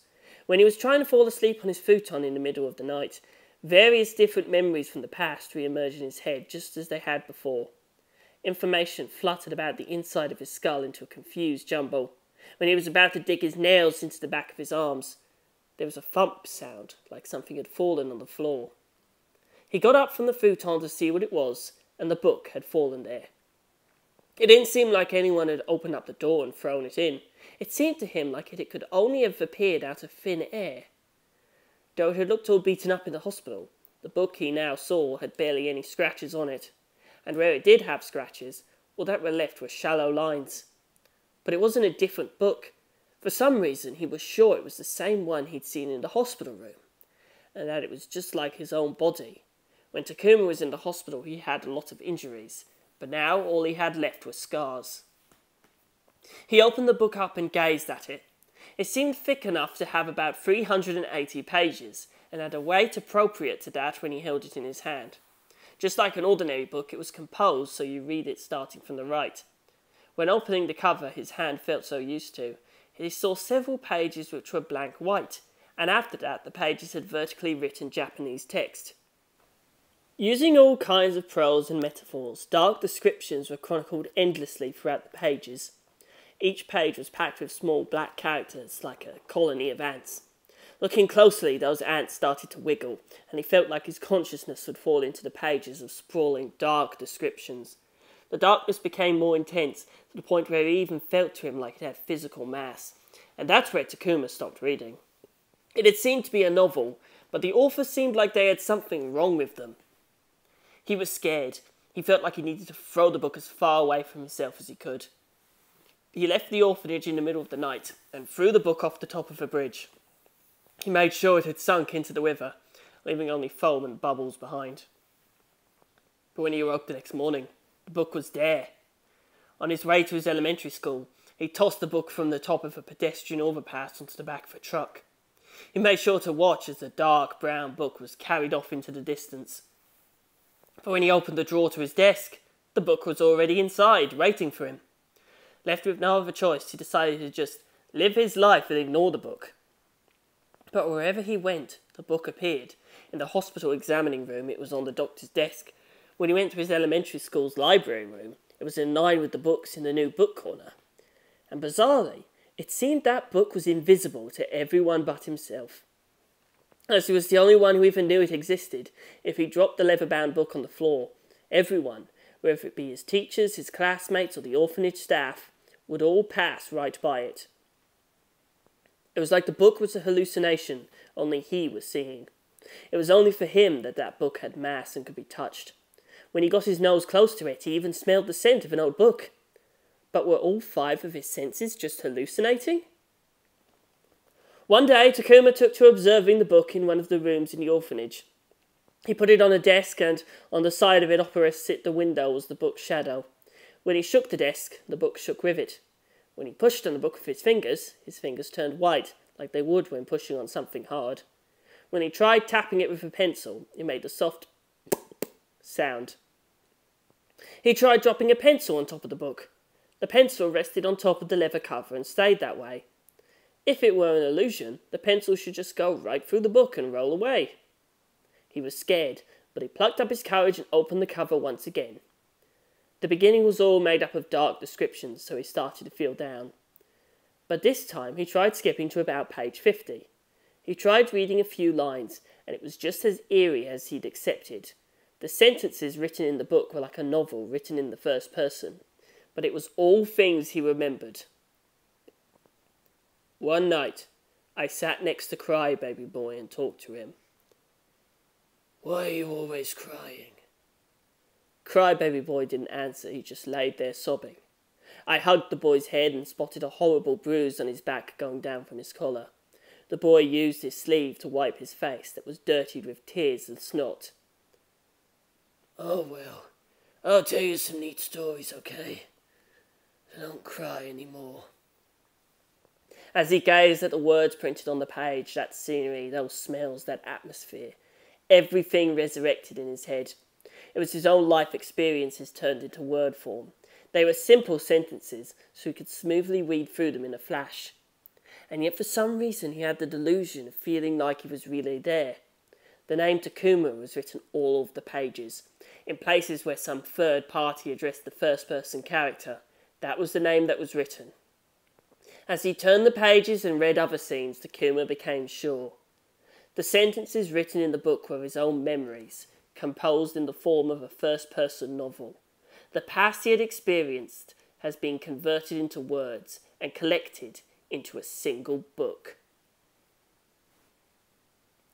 Kashibi Rohan took a match and struck it across the surface to light it, illuminating his face in red. He lit his foreign-made antique stove, adjusted the knobs, and sat back down in his chair. The chair looked comfortable. I guess mangaka spend a lot of their time sitting, so they don't skimp when it comes to chairs for the studio. It was January 6, 2000, the last day of winter vacation, and I was visiting Rohan's house. 2 days had passed since it had happened, and I had calmed down just enough to be able to eat a Hamburg steak. His collection of photos was referenced from manga arranged on one wall in his studio. Kashibi Rohan was at his desk, facing a blank manuscript paper. Concerned, I asked him a question. If I'm bothering you, I can come back later. I'll be done in another 3 pages. It'll only take 5 minutes, so just right there. Without even drawing an undersketch, he took a pen, dipped in ink, and started moving at breakneck speed, as if using a copy machine on the images he had in his mind. A world sprawled out on the formerly white paper in the blink of an eye. I just sat there, not saying a word. Before long, he plopped the completed bundle of manuscript pages on his desk. When I checked my watch, I found he finished 3 manuscript pages in 3 minutes. It was an unreal pace. Rohan turned towards me, still in his chair. That was a real help, your taking credit as the first discoverer of the incident the other day. That kept me from getting mixed up in something really complicated. After I'd phoned the police about Orikasa Hanai, I was brought into the station for questioning. They even called my parents. It was a real ordeal. Your family must have been surprised too. I think they were worried I'd been traumatized by it. By the way, I came here today because I had something I wanted to ask you about the incident. Just as I was about to start into it, Rohan started nodding and making a face like he already knew the question I was going to ask. You're concerned about the rumour, right? The one about the cause of Orikasa Hanai's death? Even the newspapers had labelled the event of a woman named Orikasa Hanai dying in her room as a mysterious death, but there really weren't much of any follow-up reports giving details. There were just some weird rumours spreading around about her death. They said Orikasa Hanai lived alone, right? She had no family or close friends, nor anyone in the neighborhood she frequently associated with. She apparently lived a quiet life alone with one cat. They also said she had relatively high-class furniture, and there were no signs she had to be careful with money. Her main hobby was reading. It seems she liked mystery novels more than anything else. Speaking of which, about the cause of death you're concerned about. Had you already realised it on the day it happened? Actually, more importantly, do you think it's true in the first place? Someone performing the investigation must have accidentally told a friend or family member about it. I can't get over how inexplicable it is. It's a bizarre situation. Something that shouldn't be possible to occur inside a closed house apparently happened. Even if it happened outside the house, it might still be impossible. But her corpse was found sprawled out in the living room. Do you remember? There was a mark on Orikasa Hanai's right femur. Her skirt was flipped up, so it caught my eye. You know those tools they use for drawing white lines on playing fields, right? It was like one of those crossed over her on the ground, forming a distinct line-shaped mark on her. I was wondering about it, so I managed to obtain an autopsy report, and that mark only exists on her right femur. And there wasn't one on the left. The flames on the stove gave off a red light. Rohan continued talking in an indifferent tone. I placed my fingers that had gone cold and pale over the flame of the stove. So when you saw the shape of the mark, that's when you imagined what you thought had happened to her, right? That's because I've seen it before in photos I've used as reference for manga. That mark she got from being hit by the bumper of a car. In other words, she was in a traffic accident inside her house. The fact she's got that mark on her right femur is proof she got hit by a car on the right-hand side, since it's the only situation in which her left thigh wouldn't have a bumper mark as well. If I hadn't heard the rumours going around the town beforehand, I doubt I could have been able to believe his story so easily. Everyone from kids I passed by in the bookstore to middle schoolers in the video shop came up to me to talk about the rumours. Apparently there was a woman who was hit by a car and killed indoors. But was that even possible? Do you think she could have just happened to have been hit by a car outside, went back inside her house and then died? With those injuries, I doubt she could even crawl. Having said that, she didn't show any sign of being transported by someone else either. If she had been moved by someone else's arms, the area around her house would have at least had some bloodstains. Maybe it was cleaned, or gotten rid of somehow. Even if that were the case, it couldn't have then been locked. They'd make a spare key and lock them after they left. Or perhaps the other person was hiding out in her house. What reason could they have for doing any of those things?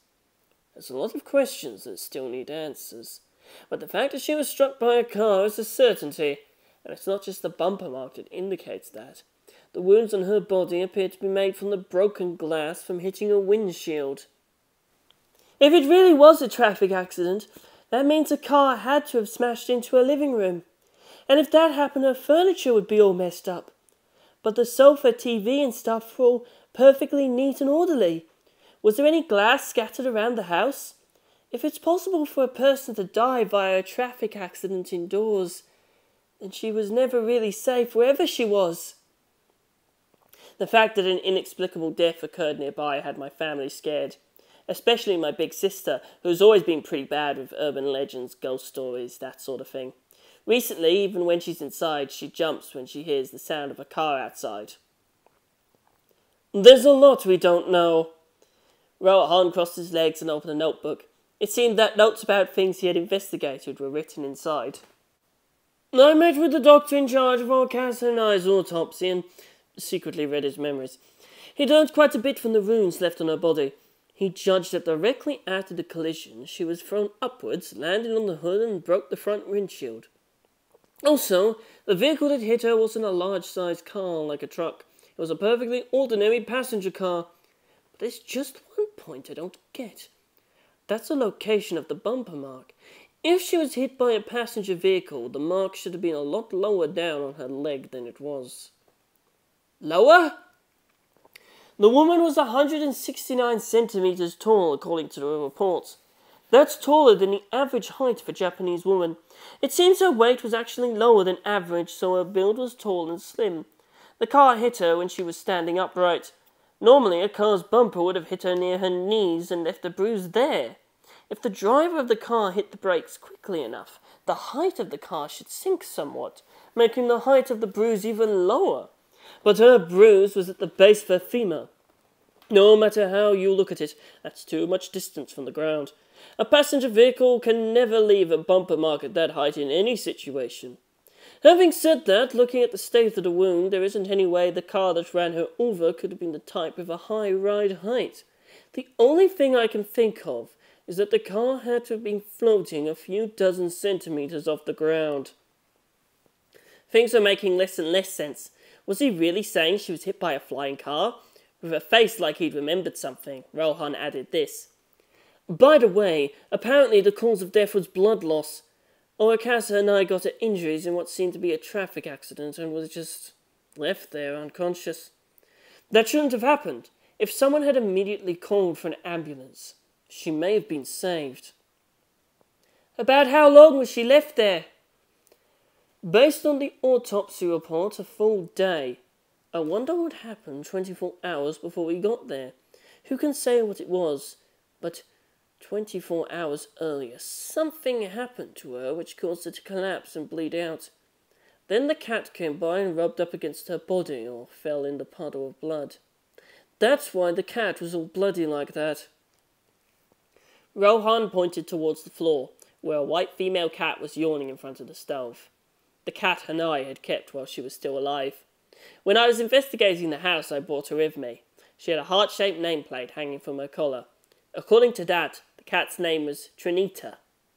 2 days earlier, that cat was sleeping in front of Sunmart, and the police took charge of her because of a report by a store employee. I'd heard they removed the blood from her fur, cleared her up, and were keeping her at the police station. I'd been called there for an interview yesterday and saw Trinita left in a box in the corner of the room. I just borrowed her from the police for a little while. Did you perhaps take her without permission? I'm impressed you didn't get caught, though I guess you used your stand to do it. Trinita was licking her paws and arranging her fur. Now that the blood was gone, I could see how pretty that cat's face and fur were. It was actually pretty simple to take the cat out of the station without anyone noticing. I could have done it without taking one step away from a vending machine 50 metres away, and even buy some juice while doing it. I could do stuff like change the TV channel from far away without a remote control, or get some candy from the kitchen while sprawled out on the couch. And that's not even my stand's primary ability. I'm sorry if this sounds sudden, but there are these guardian spirit sort of things we possess. Normally they're silent and hidden so you can't see them. We call these things stands. The name comes from stand by me, apparently. Stands can be seen by other humans that have stands, but not by normal humans. Based upon the master, they'll have different unique forms. For example, there are humanoid and animal-like stands, as well as ones that have the forms of inanimate objects. My stand has a lizard-like appearance. It appears by my will and can float around the nearby area. For example, it could covertly enter a police station a few dozen meters away and take a cat out of it, if I was so inclined. It basically works like a remote control. Rohan-sensei, do you know why I bought this cat here? I'm utterly shocked at what you've done, but I don't dislike it. I want to calm my family down. I think that if we can figure out how that person was killed, it'd get rid of the anxiety they have. Don't you think? Perfect, because I was thinking I'd like to investigate them as well. The cat's memories, I mean. It's possible the cat saw what was coming. If we could ascertain those memories, we could also learn the reason for Hanai's death. Sensing our intent, Trinita opened her eyes. Her vertical slit pupils narrowed lightly, and reflected the image of Rohan approaching her. With a vigilant look on her face, Tritana turned around and tried to run away, but she suddenly fell down. Looking closely, I saw her front paws that were on the ground were unravelling like thin papers. And that wasn't all. A seam opened on the skin between the short fur on her face. It was like she was split apart with a box cutter that was cutting along a ruler. Linear cuts opened along the sides of her face as well, but the cat had already fallen unconscious and had stopped moving. That's what the mysterious power of the stand Rohan possesses did. So it works on animals too, huh? As long as it's an animal with intelligence. They become much simpler books than humans do, though. That's because their spirits aren't very complex. Trinita's body had opened and had become like the pages of a magazine. Rohan bent his slim figure forward and grasped the open part of the cat with his fingertips, started flipping through it. The flat paper-like areas had text written on them and were laid out just like the pages of a magazine. Those were the cat's memories. Ever since she was born from her mother cat, a profile of the life she led up until then was written here. If we searched carefully, we should be able to find her memories of the day the incident occurred in text form. This cat's name is Trinita, without a doubt, and its owner is Orikasa Hanai. It seems its mother also belonged to her, said Rohan as he flipped through the cat's body. I moved my face close to it as well and tried to read some. My favourite hobby is to roll around balls of yarn, was written there. Even though they were an animal's memories, they were written with Japanese characters. Recorded in the cat's body were the days she spent with Orikasa Hanai. Here and there were some words of affection towards the cat's owner.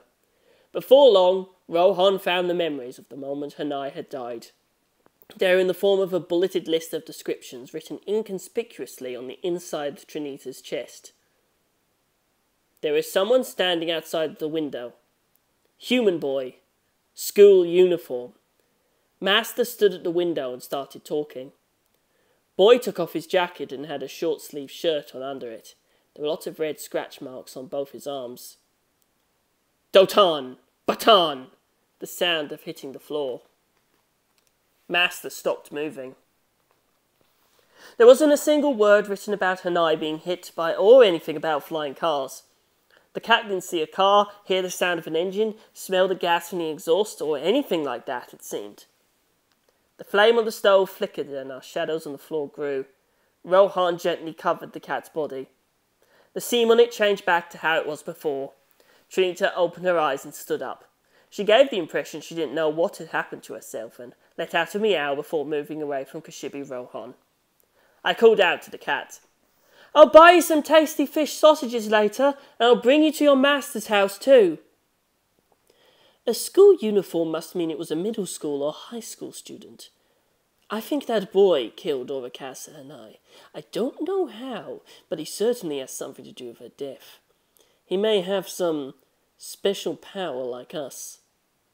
That boy may be at the school I go to. Very close to me, there could be a person who can calmly hurt someone. And you could bet that person would have a normal face and pretend to be a normal person. Orikasa Hanai had been killed. I couldn't tell this to my mom or my big sister. If they knew someone like that was walking around, I can't even imagine what a shock it would be to them. Don't you think this boy might hurt someone else? I asked Rohan. It had said that the boy had many red scratch-like scars on his arms. The white cat whose owner had been murdered had identified a unique characteristic trait. That should be a clue to finding the killer. Rohan said this in a very deliberate voice. I can tell just by looking at your eyes what it is you're thinking, but I think it's best that we're cautious. If he's a stand user, then we still haven't the slightest idea what kind of ability he has. I walked over to the window. There were trees whose leaves had fallen off lined up across the housing district of Morioh. Cold air drifted in through the opening in the window. Even now, somewhere in this city, is the boy that killed Orikasa Hanai. He had a feeling he was being watched, so Takuma turned to look behind the chair he was sitting on. But the only other person in the room was Futaba. Thinking it must have been his imagination, he went back to reading. The wooden chair close to the window could creak from moving his body just a little, making him think it might fall apart any second. It was probably left in a place like this so no one would sit on it.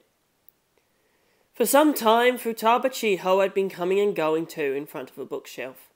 The third floor of the town library had a structure that reminded him of an attic. The walls and ceiling went at oblique angles to conform to the shape of the roof. Because staff were really up there, there was a coating of dust over the floor and various antique items that had been left up here. There was iron grating on all the windows from the first up to the third floor. They were there to block against intruders. But from this room they seemed like they could be an escape route. The grating was loose and looked like it was about to fall off, and there was no sign they would be repaired. It was January 6, 2000, the last day of winter vacation. Oh, I can't find it anywhere. Maybe it's checked out? Chiho approached him, shivering. There was no heater on this floor, and the air seeping in through the windows was cold. Maybe a book like that never existed in the first place. Would have made an interesting story for a novel, though. She turned towards an old bookshelf.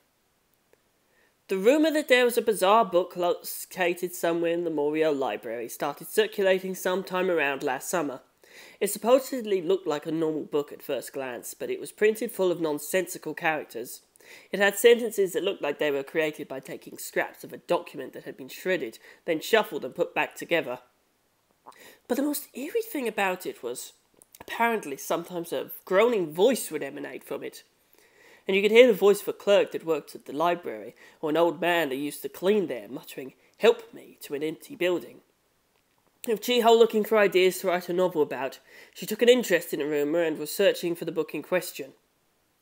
On the first floor of the Fawn building, they have their literature collection, and the second floor is where they keep the science, technology, and philosophy books. If that book does exist, Chiho said it would probably be on the third floor. The third floor is supposedly where they kept the valuable, rare books and gifts to the library. But once they got permission to go in, it looked like a storage room. There was a bunch of junk lying around, spider-web-covered stuffed eagles, a faded brown globe, and a map that had holes eaten into it by bugs, so you couldn't tell what town it was a map of.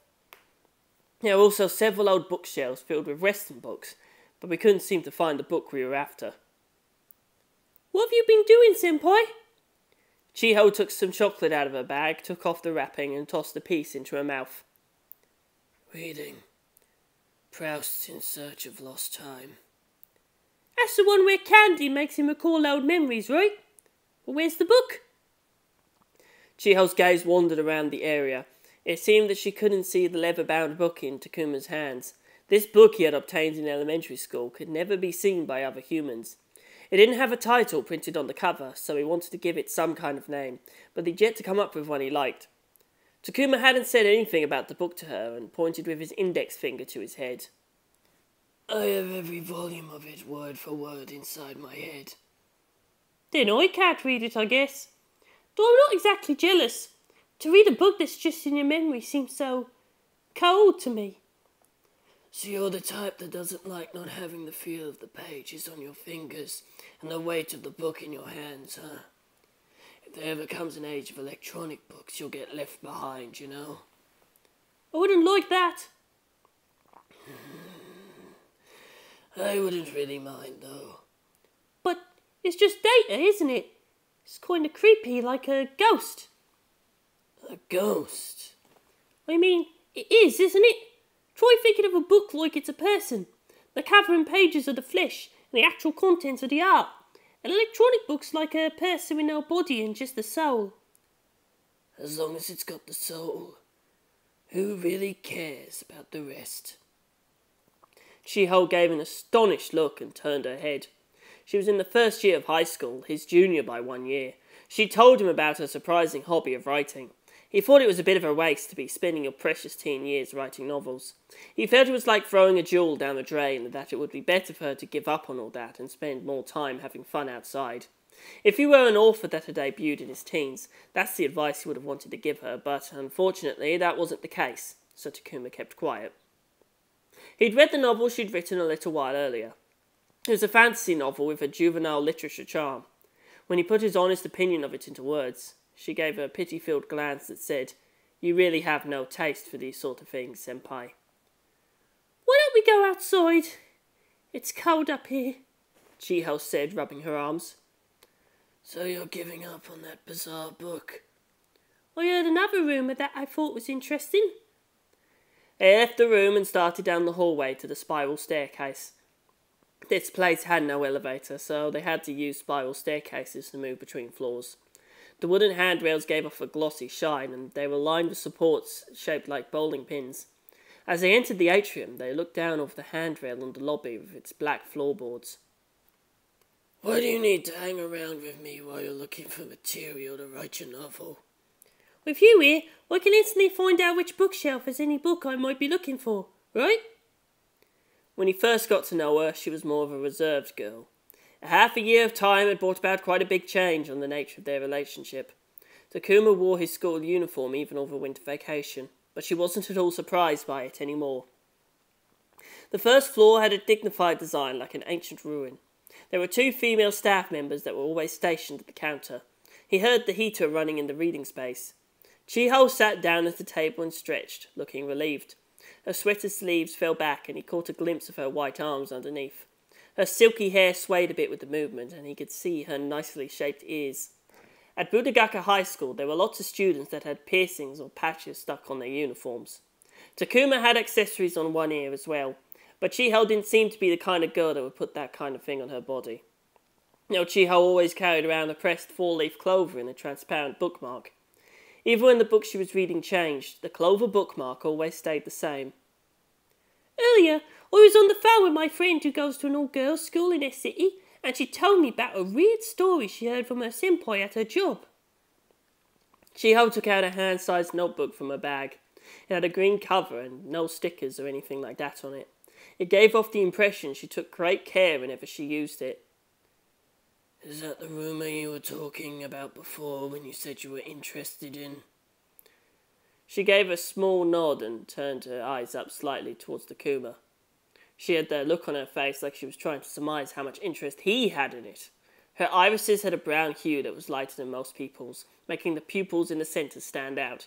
She had the kind of cute looks that made you imagine that everyone in class must love her. Want to hear more? She turned the page in the notebook with fingers that were red from the cold. So, these rumours are about a mysterious death. Have you heard about it? It's this bizarre incident that happened in Morioh 2 days ago. Takuma stayed silent and Chiho tilted her neck. Her hair shook, causing it to fall from her shoulder. Of course he knew. It was the incident where a woman's corpse had been found inside her house. Chiho glared at her notebook and furrowed her brow. She looked like she was having difficulty saying it. According to the rumours, that person's body had wounds on it that looked like she was hit by a car, right? The victim was Orikazu Hanoi, aged 39. She was found having bled to death in the living room of her own house. The house's windows and entrances were all locked, and no signs of anyone coming in or out were found. And in the autopsy, she was judged to have been in a traffic accident. I heard that the furniture and her clothes were both completely unscathed, and yet she had these big wounds like she'd been hit by a car. What do you think? If I use this as the basis for a book, genre-wise it would be romance horror, right? I really don't think you could hold a reader's attention using that idea for a whole book. But why do you want to investigate an incident like that anyhow? In all the novels of hers he'd read so far, none of them had death in them. They all had more of an idyllic, fantastic style. Her suggestion of using this incident as the subject for a novel surprised him. It's not a particularly deep situation. It's just that people's psyches get drawn in by the weird rumours. I feel like there should be some kind of story behind all that. I heard the person who discovered the body is somebody in our school, a first year, Hiro's Koichi-san, and they say he was the one who contacted the police. Chiho stopped talking about the mysterious death incident for a while, but then she asked him if he had any memory of reading about any similar incidents or bizarre events. She'd used Takuma's enormous memory as a substitute for an encyclopedia, like this many times before. He had tens of thousands of pages of every kind of encyclopedia crammed into his head, so he could usually give a positive answer. But for this incident, he shook his head. After a while, they noticed it was getting dark out, and decided to head home. They left the Fawn building and walked down the brick path that extended to the gate. The illuminated lights were already on, lighting up the building. They exited through the iron gate with thorny vines entwining around it, and had stopped by the bakery in the shopping district, where Chiho bought some donuts. They looked like they were right out of the fryer, and when she bit into one, steam rose out. They stopped at a place where their paths split. Chiho pulled her scarf up to her mouth, gave a quick wave, and started walking in towards the new residential area.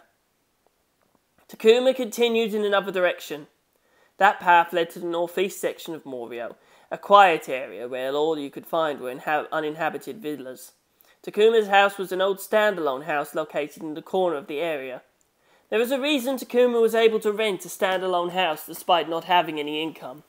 The family that had previously lived there had committed joint suicide inside it. As they lay undiscovered, their bodies rotted. There were still human-shaped stains on the floor where they had lain. With no one wanting to live in a house like that, Takuma was able to rent it for next to nothing. When he graduated from middle school, he talked with the staff members of his orphanage and got permission to live on his own. An emotional rift had formed between himself and the people he'd lived with up till then, because of Takuma's power of memory. Takuma wasn't the only one who thought it would be better for him to live in a quiet life alone, rather than continue to live with a large group of people, and it seemed that adults thought so too. He would have been reading the circumstances about why they said that again, but it was written in the leather-bound book. When he was in elementary school and he came into possession of that leather-bound book, there was a dramatic change in his life. Past events that had occurred in his life were written in that book in the form of a novel. There was only text in the first half of the book. The pages in the second half were all blank. That represented the boundary between the past and the future. More sentences appeared every second. Every time he observed or thought something, the blank areas were filled in. The book's thickness was about the same as a 380-page tankobon, about 3 centimetres, but that wasn't the actual number of pages in it. Even Takuma didn't know the exact number. No matter how many pages he turned, he could never reach the back. More pages would just manifest themselves endlessly. At 10 years old, he learned his mother's face, though he didn't meet her directly. A memory of when he was being hugged in his mother's arms was written in the leather-bound book. Her black hair dropping onto his face, her fingertips poking his cheek, the words she said to him, the feel of her body heat, the softness of her skin, among other things, all were novelised in the book. At the time, Takuma was still an infant, and his vision had still been faint, but for that one moment when his mother's face was near his, he was able to see her facial features as if they had come into focus. By reading that description, the things he saw at that time unfolded in his mind. There were memories written in the book from even earlier, when he was a fetus. All around him there were warm, soft things. Sometimes the amniotic fluid would shake a little by little, which surprised him. His mother must have been talking to him in the room. When the memories went further back, there were no clear, concrete descriptions. As was recorded in the beginning of the book, there was continuous darkness. All there was were skin sensations that felt like he was melting into a warm liquid. Those ideas were all replaced with text inside the leather-bound book. He didn't tell anyone about the existence of the mysterious book, all about learning his mother's face. It was a secret he kept to himself as he continued his life as he had up to that point. Before long, Takuma started to avoid those around him and spent most of his time alone.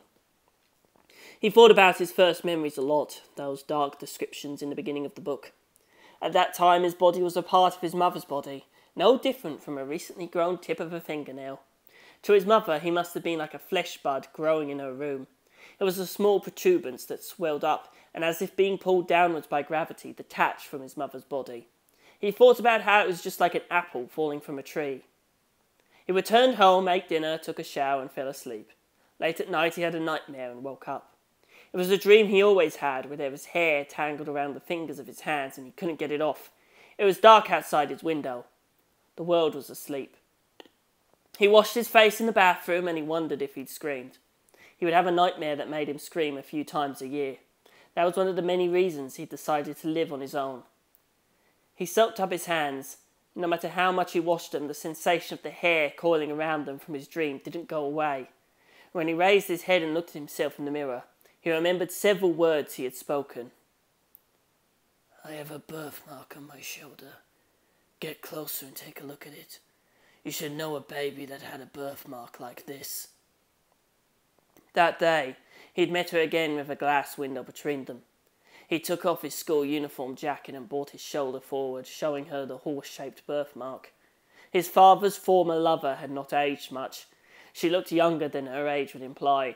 Through the glass window pane, he could see expensive-looking wooden furniture around in the room, and he saw a white cat yawning. He knew from his prior investigation that Orikasa and I did not interact with the people who lived nearby, so he decided to just leave her there collapsed and covered in blood on the floor. Before long, her death should reach his father's ears. He wanted to wait a bit longer for a good opportunity, but before long, it would be time to visit father, he thought.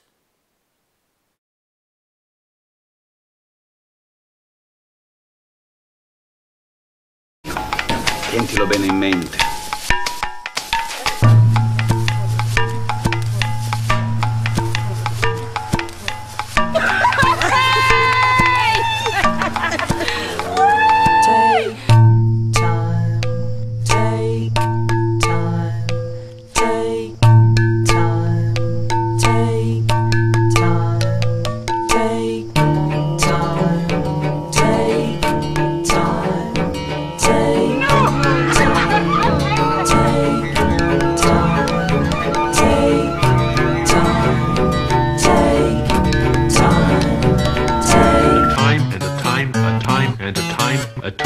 a time, a time and a time, a time and a time, a time and a time, a time and a time, a time and a time. That which is now, and that which is to be hath already been. That which is now hath already been to be, and that which is now. For the first time in the history of the world, a young girl climbed into a tree one day.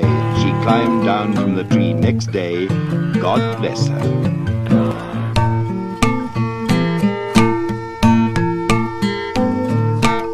Something is happening that is